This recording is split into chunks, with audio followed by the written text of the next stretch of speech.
I just finished watching the Democratic debate in South Carolina, and overall it was a pretty good debate. Cleared up a lot of things for me with each candidate. And one of the things that stood out the most was the heated exchanges between Barack Obama and Hillary Clinton. And then every now and then John Edwards throw his 2 cents in. But overall it was a pretty good debate. Now the one thing that sticks out to me, the one thing that stands out, a question that I had for the last few months, and I talked to a lot of people about it, just to get their different views and get their different opinions on it.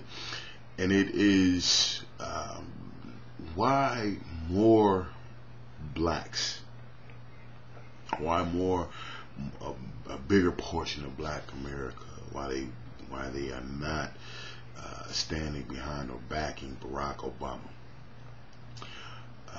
Now, this may sound elementary. It may sound simple-minded, but I do believe that Black America, all of Black America, Democratic and Republican, should vote for Barack Obama just because he's black. Just on that fact alone. Now, he's a different candidate than Jesse Jackson and Al Sharpton, and even to some extent Shirley Chisholm. He's a different candidate.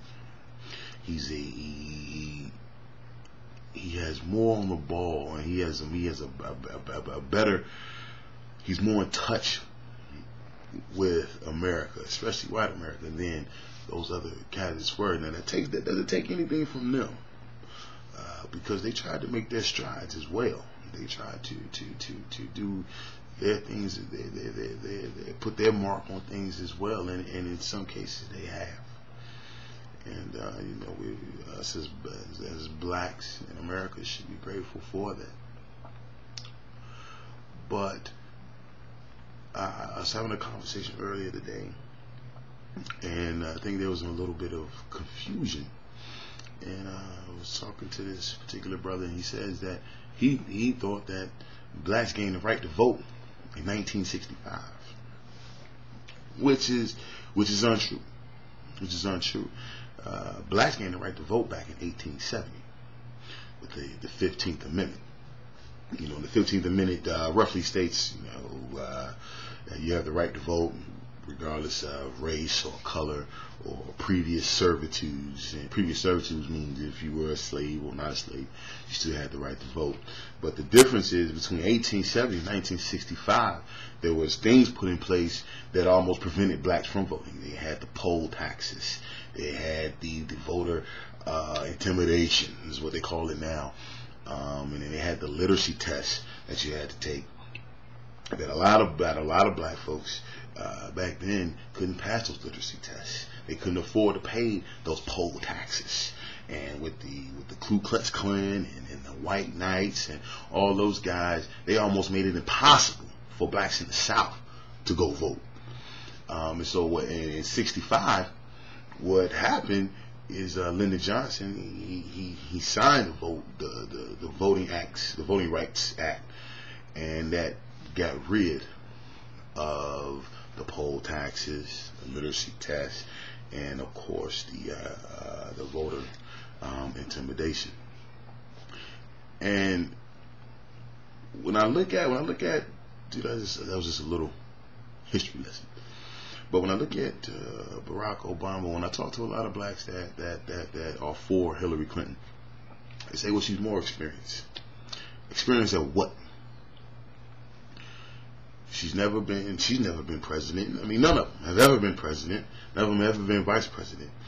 And then most will say, well, she's been in the White House and she's been involved in this and been involved in that.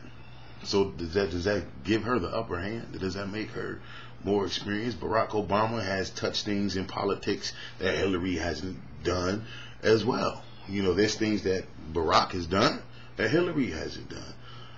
Jen, just to say that, well, she's in the White House and Bill Clinton was her husband.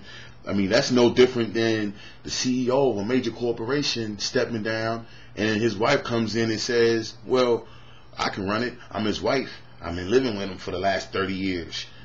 So I can do it. It's not the case. Not true at all. Not the case. And I bought into Barack Obama, the change that he's bringing on. Another Clinton in office. That's nothing more than a cold presidency, if there's ever been one. And I think America, not just Black America, but Americans, period, white and black, should be able to see that. But Barack Obama, you can't take anything from him. You can't say that he's not qualified or he's not experienced enough, because none of them ever been president. None of them have ever been vice president. None of them have ever had to make the decisions of being a president. None of them have. Now, just because one person lived in the White House for 8 years doesn't mean that they know they can run the show. I mean, what makes her more qualified because of pillow talk? Come on now. I mean, let's be logical about this. Black Americans, we finally have a candidate, a legitimate candidate for president. I do believe that Barack Obama can pull white voters, and he can see and I think he can get some party switches to vote Republicans, to vote Democratic, independents, undecideds. I think he can do that. He will be able to pull those in and get in the office and make a real difference. And besides all of that, just the basis of a black man being president alone should be enough. Should carry it enough. There are some white people, there's some whites that are going to vote for Obama. Now, will they vote for him because he's black? Maybe, maybe not. But I welcome your comments. I'm open for discussion. I'm very open-minded. I love discussion. I love talking. So if you have things to say about it, feel free. I welcome it. Because as I stated in the beginning, I'm just not understanding. I'm a little bit confused at the whole thing. But as we get deeper and deeper into this election, I'll be posting more things and saying, going a little bit more in depth at with the election and how things are going and things like that. So you should see more from me in the near future.